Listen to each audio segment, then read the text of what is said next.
búin að æfa þig? Í þessu? Já. Já, ég held að sé, sko, Maggi Skeving sagði eitthvað við mig, sko, hann var eitthvað með, það var eitthvað tökudagur í Latabæi, eitthvað svo leys, og ég held að það hafi verið, sko, ég man ekki hvað hann sagði, hvað tala var, hvort það var, sko, 10 eða 15 eða 20 milljónir, og svo var eitthvað einn tæknimaður sem að klúðraði öllu dagsverkinu. Nei. Og þá voru þeir sem voru með honum bara að það er að reka manninn á staðnum og þá sagði hann, nei, þennan mann rekum við ekki vegna þess að hann fær þannig reynslu af því að gera sér mistök að hann aldrei gera það aftur, sko. Einmitt. Þannig að ég held að, þú spyrir, þú búin að æfa þig, sko, maður fær reynslu af því að þegar ég klúðraði 2 viðtölum. Já. Og þá verður maður svo sár, sko, þú veist að viðmælandi búin að koma vera í 2 tíma, svaka flott viðtal og ég klúðraði því. Þá einhvern veginn bara gerur það ekki aftur. Já, einmitt. En það ekki bara dálítið gott segvei, sko, inn í eitt af toppaukonum sem okkur langaði að tala og það þetta rými fyrir mistök. Hvar 100%. rými fyrir mistök? Mjög góða punktur. Þú veist, ekkert rými lengur fyrir mistök? Viltu taka sig og gling? Já, við gerum það síðast, en ég til í það. Tekur þetta svo með þér? Já. Hvað segir hún? Hún segir, þú færð fljótlega frábæra fréttir sem breyta mörgu í kringum þig. Það er svoleiðis. Ég segi bara, gegja, ég til í það. Bara abracadabra. Já. Já. Já. Rými fyrir mistök, sko. Já. Ég held að vera flest allt fólk sem að hefur gert mikið af hlutum og það, þegar það horfir tilbaka þá hugsaði það á, þú veist, mistökin voru það sem kendi mér, sko, mistökin voru þegar ég var hugrökk eða hugrakkur þorði að gera eitthvað, því þess vegna gerði ég mistök, einmitt eins og Sigga Kling, hún sagði einmitt hérna hjá mér að mistökin hefðu kent sér mest einmitt en þú meina rými fyrir mistök. Já, og þá líka sko spyr ég, hvað eru mistök? Hvað eru mistök? Ef við erum að fara eða ef við erum að feta einhverja nýja leið, ef við erum að eins og við höfum talað þú veist hugrekkið til þess að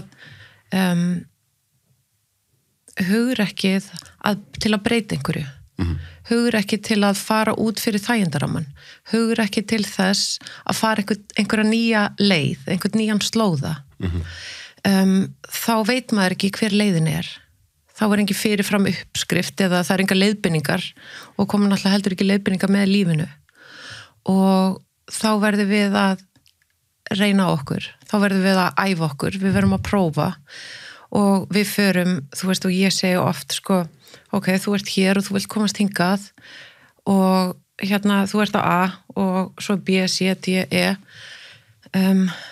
þú vilt fara á eitthvað, X en þú kemst ekki sko, þú getur ekki farið frá A til X það ekki hægt Nei. En þið langar að fara hingað en hvernig ætlar að komast þangað því að þú vilt ekki leggja af stað nema að þú sér öruggur að þú komist á X en þú þarft fyrst að komast á B til að fatta að B var ekki staðurinn til að komast á C til að fatta að C var ekki staðurinn út að þú ert að fara á D en alltaf ert á leiðinni og þú lærir eitthvað nýtt og þú lærir betur að sjálfa þig umhverfið, þú kannski hélst að X væri B og þú komst að því, já, nei, heyrðu, þetta ekki alveg svona, heldur, ég vil fara hingað og þá lærir að því þannig, það mistök að hafa farið á B, C og D eða það ekki nauðsynlegu partur af ferðalaginu til þess að læra? Frábær punktur, af því að mistök, eða við notum þá orð, mistök oft til þess að flýta einhverju ferli, af því með mistökunum en ef þú gerðir ekki mistökin, þá ert að fresta því að fatta það sem mistökin kenna þér. Þannig að ég sé þetta oft kannski eins og bara þegar ég skrifaði síðustu bókina minni, ég byrjaði með hugmyndum bók, svo þurfti ég að byrja að skrifa til að fatta að þetta átti að vera allt öðruvísi bók og þurfti ég að skrifa meira til að fatta að þetta voru öðruvísi en ég held hún öðruvísi og svo framvegis, þannig að í raun og veru maður yfirleitt aldrei að gera neitt rámt með því að gera. Nei. En ef maður situr auðum höndum og er bara að bíða í hausnum eftir allt verið fullkomið, þá maður, ef við tölum mistök, þá það eiginlega meiri mistök. Já. Þannig mistök að hafa farið á stað, mistökin kannski fólkin í því að leggja aldrei á stað? Eiginlega frekar sko, að mínum að því. Já, ég myndi segja það. Og þetta þá mistök út af því að ég vil frekar nota orðið sko lærdómur. Þú veist, mistök, þú veist, hvað mistök? Þá framhjáhald í hjónabandi mistök? Þá eins og mikið, þú veist, umræðin í samfélaginu dag stöðu drengja og krakka eins og við erum líka búin að sjá hérna, það verið að útskúfa eins og þessi 12 ára gamla stúlka lendi í og það hræðilegt, ég ekki að segja það, ég ekki að draga úr því, þetta alveg hrikalega sorglegt og bara erfitt, þú veist, vont og þetta ofbeldi og allt það, en það eru krakkar, þannig erum við að tala um börn sem alveg óháð því að þú veist hvað vantar inn í það sem gera mistök en eins og þessi hérna stúlka, ég var að lesa hérna skilaboð sem mammenar var að setja hérna inn á grúppu og hún var að segja hvað hún væri þakklátt stúlkan því að svo margir og meðal annars af þessum krökkum væri búin að koma til hennar og biðjast fyrirgefningar og væri búin að sjá að sér og fullt af fólki búin að koma með alls konar aðstoð, gjafir eða huggun eða faðmlaga eða hvað sem það skilurðu. Þessi krakkar voru það mistök að gera þetta? Ég myndi ekki segja að hérna sko þetta mistök kannski ekki það við myndi kannski ekki óska neinum þetta. Nei. Við myndi kannski ekki velja þetta. En þessi krakkar lærðu fullt af því. Þessi stelpa búin að læra mikið af því. Og því miður, þá þetta kannski bara ef við skoðum þetta í að svona stærra samhengi, leiðin okkar til að læra. Þetta vel mjög áhugaverð pæling þetta með að maður fer í aðeins hærra perspektíf. Og þá sér maður að það sem kannski svona erfiðustu leksíurnar voru oft það sem kendi manni mest. En þá var það með þetta að hægt að sko aðgreina á milli að við séum að tala um að hérna, eitthvað sem hræðilegt á meðan á því stendur getur verið blessing in disguise af því þú lærir svo mikið af því. Það þýðir ekki að maður sé að leggja, sko, segjum sem svo að einhver gerir eitthvað hræðilegt á þinn hlut og þú kemst að því 5 árum síðar þetta var það besta sem kom fyrir það því þú lærði svo mikið að því. Það þýðir ekki að hinn aðilinn hafi verið þess umkomin að hann hafi endilega átt að gefa þessa leksíu eða að það hafi verið rétt á honum að gefa þessa leksíu. Algjörlega. Á sama hátt getur maður alveg ekki verið að leggja blessun sín yfir einhverja hegðun þó að maður sé líka að segja já en úr því hún búin að eiga sér stað þá mögulega hægt að taka það best úr því verða betri manneskja, læra því, allt þetta. Einmitt. Og þetta dálítið sko, ef við hugsum þetta, þú veist, ef við svona zoomum út, eða þú veist, förum út fyrir sársaukan og kannski gjörningin sjálfan, en sjáum, en þetta ekki dálítið, þú veist, í sögulegu samhengi hvernig við lærum? Og það getur líka verið, þú veist, gott, það getur líka verið, þú veist, að það engin sársauki sem fylgir því, heldur bara eins og fyrirtæki og hvernig þeirra þróun eða nýsköpun eða eitthvað svoleiðis, hvernig við lærum, þar það svona kannski meira samþykkt og auðvitað út af því að það kannski ekki sársauki í því, en það þú veist, hvernig verða nýsköpuna fyrirtæki til, þú veist, þau fara á stað með einhverju hugmynd og vinna að einhverju í einhverja mánuði ár og komast að því að þetta gengur ekki og þau aðlaga sig hérna þá einhverjum öðrum veruleika og ég held að þetta sé sko við erum svo föst í þú veist, okkar hugsunum við erum svo föst í akkurat sko við erum svo föst í að í sögunni sem við segjum okkur svo föst í hvað þýðir það akkur þetta tilfinningunum í staðin fyrir að við tökum bara stillimynd, að við tökum bara snapshot og skoðum bara stöðuna, ok, þetta ekki rétt, þetta gengur ekki, hvað get ég lært þú veist, og þetta oft sem verður á fyrirtækjum oft svona sko downfall eða svoleiðis, það að læra ekki, það að halda áfram að pöngast í einhverju sem ekki að ganga upp í staðin fyrir út af því að það búið að investa svo miklu út af því að það búið að og líka bara með fólk, skilur já, ég búin að leggja svo mikið á mig, ég búin að mennta mig í þessu, að ég get ekki hætt við núna þú veist, út af því að það einhver tilfinning út af því að það einhver saga sem er búin að selja þér í staðin fyrir að geta ok, hver lærdómurinn, hvað vil ég núna, þú veist, það þessi þú veist, radical acceptance, þú veist, það það að samþykja það sem og taka það þaðan. Er ekki líka dálítið sko með þessa pælingu með bæði rými til að gera mistök og líka fyrirgefninguna? Jú. Að sko það svo langt síðan að ég hætti að horfa á heiminn þannig að það væri sko þetta flokka fólk í gott fólk og vond fólk. Miklu meira allir eru einhvern veginn út af einhverju og það til vond hegðun. En hegðunin á sig kannski rætur í því að viðkomandi var særður rottalega æsku eða var fyrir ræðilegu ofbeldi eða var vanræktur, allt þetta. Alltaf. Mér stundum einhvern veginn svona bæði fjölmiðla módelið og annað að þá er svo þægilegt að vera bara með uppárópanir og bara flokk, þetta svona leikrit, það vondi kallinn og góði kallinn sko. Fórnarlambið og vondi kallinn og þá erum við kannski svolítið svona hægt og rólega að síja því út í okkur öll að sko, ef ég nota enska orðið incentive, það eiginlega meira incentive fyrir að gera ekki af því þá ert ekki að fara að gera eitthvað sem að veldur í að þú verið dæmdur Þú ert ekki setja þig þarna út, sko. Þá eiginlega bara betra að gera ekkert eða gera lítið af því ef þú ert bara veg og meta kostina versus gallan að þú ert að fara að gera eitthvað að þá hugsaður ég að gallin sko að ég gæti bara verið tekin að lífi þetta fyrir þetta eitthvað kosturinn ekki nógu mikil til þess að það sé þess virði fyrir að taka sensin Algjörlega og það þannig og það þetta sko já, þú veist að meta þetta sko hvað þú veist, já, hvers virði þú veist hvað gott, hvað slæmt hvað sko fyrirgefning sko fyrirgefning ef ég skoða eins og út frá sjamanískum fræðunum og mér fannst það svona eitt af því sem situr alltaf í mér sko að fyrirgefning, þú veist, að segja fyrirgefðu og að fyrirgefðu þú segir það fyrir þig sko fyrirgefning er bara eitthvað sem við getum sko það getur enginn fyrirgefið nema fyrirgefa sjálfum sér þú veist, ég get bara fyrirgefið inn í mér og ef að ég þú veist, gera eitthvað þinn hlut og svo segi fyrirgefðu það breytir engu Nei. Þú veist, það breytist ekkert heldur, þú veist ég að segja fyrirgefðu, ef ég segi fyrirgefðu og þú segir já, ok, fyrirgefning samþykkt, þú veist, hverfið það þá?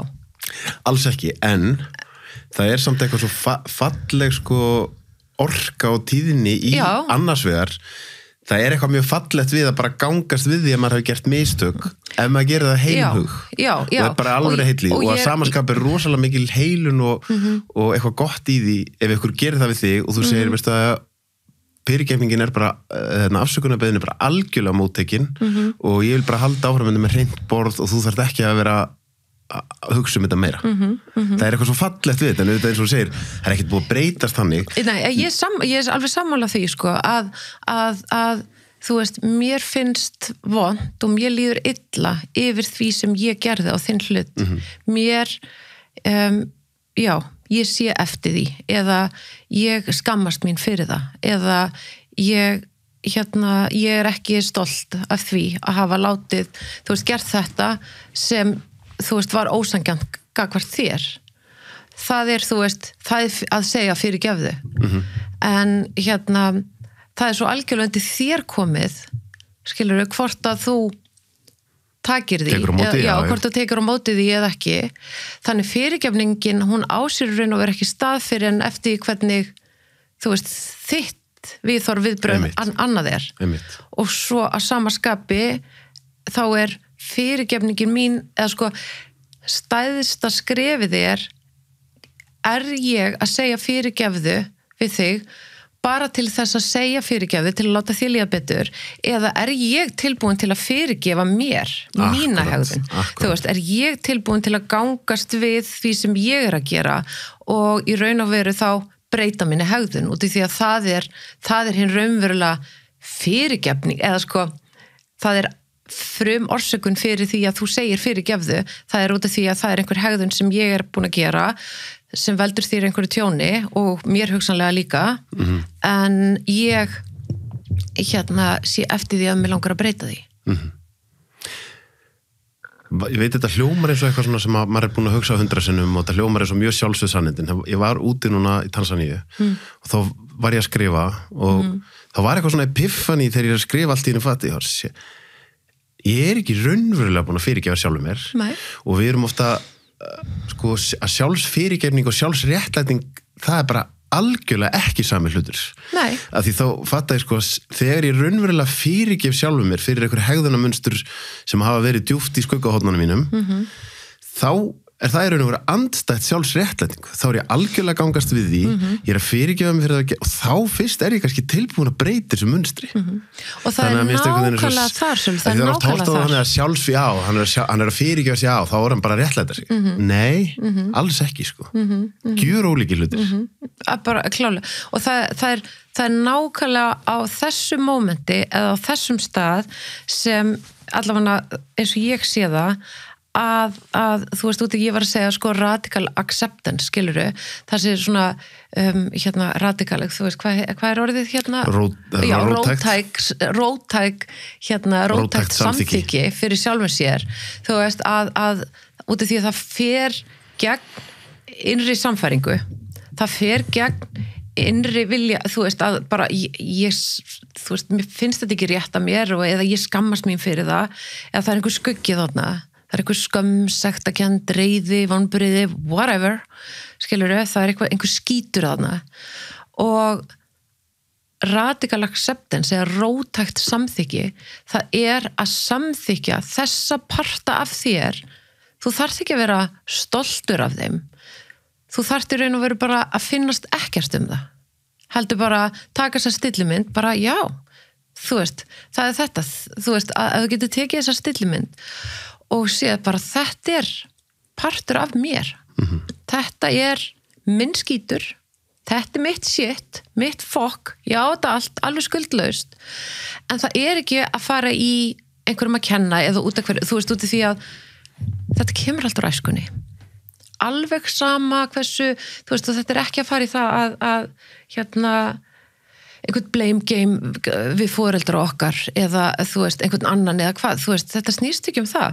Þetta snýst bara að við erum bara óheilað samfélag manna og menningin okkar er skaðandi, hún er skemmandi, við búum í samanburði, við búum í alls konar skorti og við erum ennþá bara að læra ef við tökum þú veist, mistök versus lærdómur og við erum einhvern veginn að þræða okkur áfram, A, B, C, D, E, F, þú veist, og svo frá A kemur sko 1, 2, 3 og svo bara í rómvarskatölur skilurðu þangað og aftur tilbaka til að komast yfir á B, sko. Þannig að við erum bara rétt þar einhvers staðar einhvern veginn að, þú veist, reyna, þú veist, við erum En ekki alltaf með þetta með, þú veist, að eins og samfélagið og svona, á endanum er maður alltaf sjálfur einhvern veginn mikromyndasamfélaginu og maður, þú veist, verður að byrja á að heila sjálfa sig, því það er svo oft sem fólk er einhvern veginn eins og segir, með það að ég gangist við því að einhver munstur hjá mér sem eru bara kannski búin að vera ótrúlega erfið, það valdi mér gríðalegri vanlíðan, hafi komið úr æsku, en á sama tíma get ég sagt, foreldrar mínir voru fólk sem elskuðu mig og voru að gera sitt besta miðað við það sem þau höfðu og kunnu. Já, algjörlega. Þá er ég alltaf bara, hvað get ég, þessi munstur, ég gengst við því að þau eru úr æsku, en ég ætla að taka fulla ábyrgð á því að ég þarf að laga þig. Já, þú berð ábyrgð á því. Það er ekki foreldrar mínum að kenna ég sé með þau. Nei, það er ekki neinum að kenna. Þú veist, þú berð algjörlega ábyrgð á að heila þig, að lækna þín sár. Það getur engin annar lækna þín sár. Þú getur fengið aðstoð við það og þú getur fengið leiðsögn og þú getur fengið, þú veist, alls konar tól og tæki lánuð, þú veist, og við mælum með því og það er erfitt að gera það en þú og aðeins þú getur gert það. Þú þarft, og fyrsta skrefið og stóra skrefið, það er að samþykja, það er þetta róttæka samþykki, að þú þarft að samþykja þig með öllum þínum brestum, út af maðurinn er briskur, við erum bara brisk skepna og taka því í staðin fyrir að fara í, þú veist, þetta tilfinninguna, söguna, þú veist, þetta að kenna einhverju munn og út af því að Þessi þáttur er áskriftaþáttur. Inni á sölvitryggva.is fá áskrifundur aðgengi að öllum útgefnum þáttum, aukaefni og nýjum þætti í hverri viku.